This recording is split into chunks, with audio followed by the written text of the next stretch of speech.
Alrighty, y'all, it's time. Let's talk about JJK chapter 252 now that we've had some time to digest. So, for anybody not caught up on the manga, we'll see you in the next one. Okay, so the first thing I want to talk about this chapter is just the level of planning they've had for this encounter. Probably mostly due to Kusakabe, but we'll go ahead and give everybody a little bit of credit.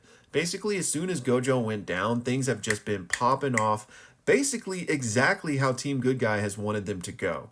Now, I do think things are about to take a big southward turn here. Like, I think things are going to get a lot darker before they potentially get better, but more on that later in this video. But I just want to talk about how in tune with the plan everything has been going. The fact that Akotsu managed to move his domain to those specific coordinates where everybody was just ready and set up, mainly Maki, right? But on top of that, they had the swords, the soul split katana, pre-placed, ready to go so that Sukuna couldn't sense it, you know? Now I think either they had the sword pre-placed somewhere in that vicinity, so when Akotsu moved the domain over, it would already be in there, or Rika had it, because as we've seen, she's got her little hidden inventory under her arm or whatever, so perhaps she had it, and then once the domain was open, went and placed it somewhere. Either way works in my opinion, but just, again, the level of planning I am very impressed with.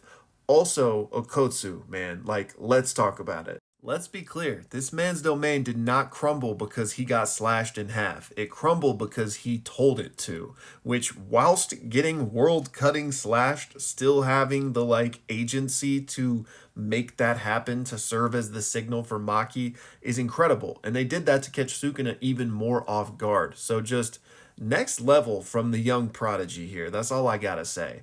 And speaking to his fate, I think he's okay for now. It seems like Ui got in there and is, really the MVP of this whole battle so far, honestly.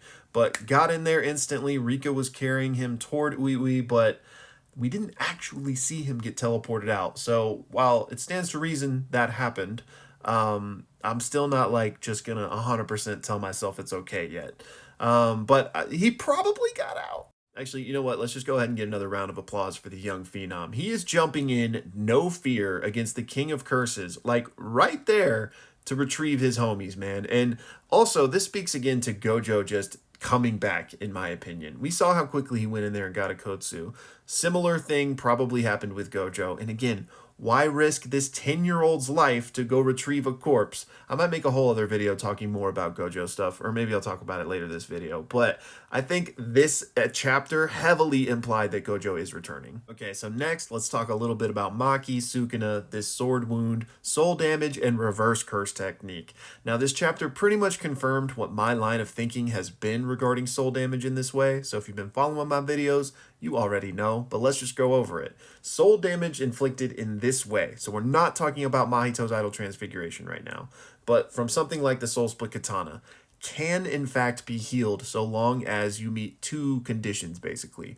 One, your reverse curse technique is proficient enough, but two, you understand the shape of your own soul so that you know how it can be healed. And a nice juxtaposition to this from this chapter was how Yuji was healing his own body by visualizing, the blood flowing through his veins. So similarly, if you could visualize the shape of your own soul and you were familiar with it, then you too could heal it. So I really liked that parallel that Gege kind of provided us. Now, what's interesting here is that we're told Sukuna knows the contours of the soul due to his time cohabitating with Yuji, right? Which makes sense because that's exactly why Yuji knows the contours of the soul, because his body housed two of them. But I just thought it was interesting because Sukuna, is just so next level, so pinnacle. I honestly thought he might have known the contours of the soul before Yuji, just because, he's him. So it's interesting to find out that he seemingly didn't, and it wasn't until that unique experience that he could do this. So could Heian era Sukuna not heal the soul? Not that that's relevant, but it's just interesting, right? It's also interesting to think about what other vessels similar to Yuji might know the contours of the soul due to their time as vessels. Now, I don't think just necessarily any incarnated sorcerer would know the contours of the soul. I think it's kind of a unique situation where they cohabitated. Most of the incarnated sorcerers we see today just fully took over, and the original person is no longer there.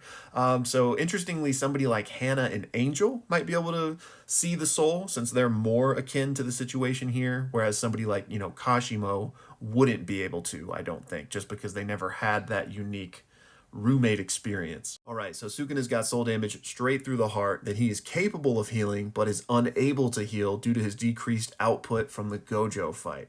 However, it's no issue for him because he's going to keep the blood pumping with cursed energy alone. I thought this was cold as hell. Now, I know some people said this is an ass pull, but I heavily disagree. It's the opposite because there is precedent for this at the very beginning of the story. I thought this was such an amazing full circle moment because back when this happened early on, it made sense to me, right? Because Sukuna isn't actually Yuji, so maybe he didn't need like a normal operating body to function as an incarnated sorcerer in this way. So I could chalk it up to like, sure. But now we know exactly why this was possible. He was keeping his blood pumping with cursed energy back then too. So amazing full circle moment. And while we're on the subject, since we now do know that soul damage can be healed with reverse curse technique, so long as you know the contours of the soul, I'm still not sure that changes anything for people like Toto or anyone that's been affected by idol transfiguration. We need some clarification here, because Mahito changes the shape of your soul.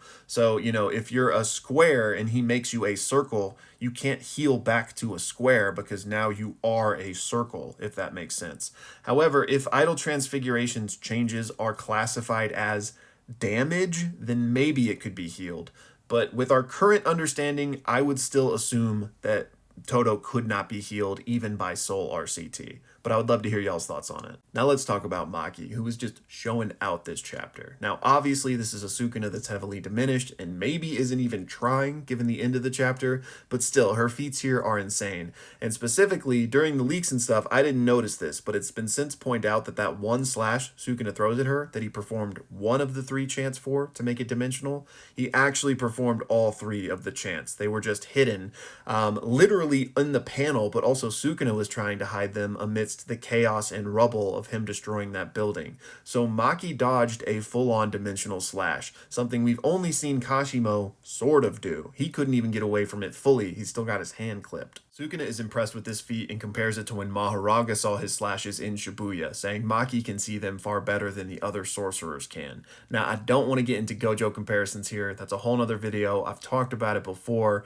but I think Gojo can see his slashes as well, just sees them differently due to how his 6 eyes work. Now, I think he just got caught off guard by the 50% discount, not that he just couldn't straight up see it. Anyway, like I said, another subject for another time. Point is, Maki is doing things other people can't, and it's impressing Sukuna to the point where it seems like he might start taking things up a notch at the end of this chapter. So let's talk about that. We swap on over to Hakari versus Uraume, and Hakari's feeling good, right? He thinks their chances are looking up because he can feel Sukuna's cursed energy decreasing. However, Uraume isn't worried. She thinks he's ridiculous and says that Sukuna isn't even taking them seriously. They should be ashamed because they haven't offered him anything good since Gojo, and that she can tell he's not taking them seriously because she can tell by the waves of his cursed energy. When Sukuna really turns it on, you can feel that. And that's when we get this panel, which honestly has me nervous. I think things are about to get really dark before they ever even potentially get better.